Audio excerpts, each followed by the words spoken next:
1 dinar ialah shilling emas seberat 4.25 gram dengan ketulenan 999.9.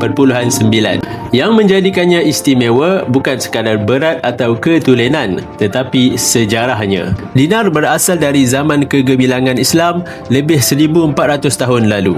Ia digunakan sebagai mata wang utama di zaman Khalifah Abdul Malik bin Marwan sekitar tahun 696 Masihi. Pada waktu itu, dinar digunakan untuk perdagangan, pembayaran zakat dan muamalat harian. Hari ini, 1 dinar digunakan bukan untuk belanja harian, tetapi sebagai aset simpanan. Ia dianggap simbol kekayaan yang kekal nilai. Sebab itu, ramai yang memilih dinar sebagai hadiah perkahwinan, simpanan jangka panjang dan warisan keluarga. Dengan Public Gold, anda boleh dapatkan 1 dinar ini dengan 2 cara. Sama ada dengan belian terus dengan harga hari ini sekitar 3,000 atau anda boleh menabung gram emas sikit-sikit di akaun emas Get.